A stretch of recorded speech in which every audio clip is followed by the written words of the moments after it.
I know that my channel is about cinematography and today's topic lies nowhere near it, but there has been a request on my channel to make a video about this topic, and because this is my first request ever, I cannot simply ignore it, so let's do it. English, motherfucker! Do you speak it? Yes!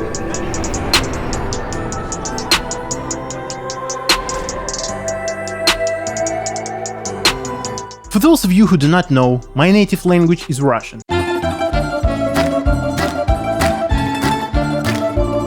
And like most people in Russia, I had English lessons throughout the whole school, but I remembered almost nothing afterwards.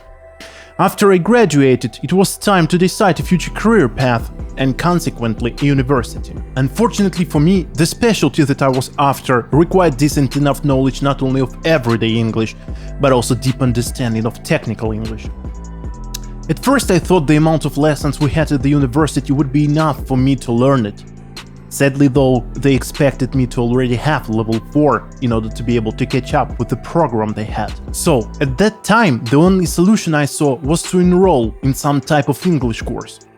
During the initial interview they determined my level to be level 3, pre-intermediate. So I started the course at that level, and a year later I was able to move to level 4 lessons. After this year I realized that the program they had was too slow and too boring for me to continue paying for that and wasting my time. I asked the teacher for some book recommendations in order to jump to a higher level quicker. And here is my first advice to anyone who's interested in learning English: finish this book. Because I was so eager to make the transition to a higher level as soon as possible, I managed to thoroughly make my way through the whole book within a month. It was hard considering that I had to continue going to my everyday lessons, but it was so worth it. Before this book, every attempt to create a sentence was a guesswork. I simply guessed what tense I was going to use and in what form I should use a certain verb. After the book was done, I had a clear understanding of English grammar. But the whole process of going through that book was extremely unpleasant, and I thought I would not be able to continue such an arduous journey. It was time to have some fun with the language. In my opinion, in order to learn a certain language, you either have to have a tremendous motivation to do so, or you've got to have fun. Once I started watching my favorite movies and listening to my favorite books in English, everything changed. I was no longer struggling with the process. I started memorizing big chunks of conversations from my favorite movies without even trying to do so. And because I enjoyed those chunks so much, the way they were presented and acted by the actors, my accent started to change. I simply repeated many of them and tried to make them sound as closely as possible to the original ones. This fun aspect expedited the process of learning tremendously. It was no longer a torture it used to be. Eventually, I graduated from the university with a level 5 upper intermediate. Once I found a job and got used to it, I became bored quite quickly and felt that my English journey wasn't quite finished. I remembered that the teacher mentioned the hardest English exam there is, CPE. I remember she called it a level 7, although there is no scale going past level 6. So why is it a level 7 after all? You see, there are several different scales of English proficiency. Depending on the scale, you might have level 3 called pre-intermediate and level 4 intermediate, or you could have those two levels meshed together, forming just an intermediate level. And of course, there are different exams that test your English proficiency.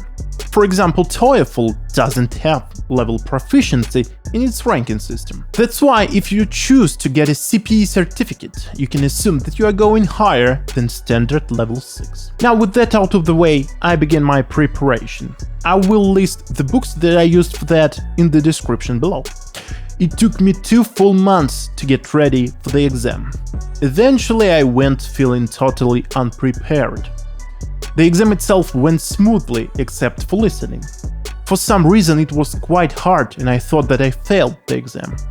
But 4 weeks later I received a message stating that I indeed had proficiency level and that the certificate itself will arrive 2 weeks later. So this is my story of learning this language. Now let's wrap this up with some advices for those who struggle with learning a language. First advice: have a clear goal in your mind. You want to move abroad? Great. Wanna travel and speak freely? Cool. Wanna impress a girl that doesn't give a damn about you? Well, okay. It doesn't really matter what goal you have, as long as it is important to you. Second advice, have fun. You might have the biggest goal of all time in your head, but it's not a sprint. You're going to go out of breath really quickly if you are not having fun. Third advice, consistency. It's better to learn 10 words every day than try to learn 100 words once a week. It's a long and continuous process that takes time and builds out small blocks. Fourth advice, use it as much as you can. Change your phone language into the one that you're learning. Make notes in that language. Find as many opportunities as you can to use it instead of finding excuses. Fifth advice, take it slow.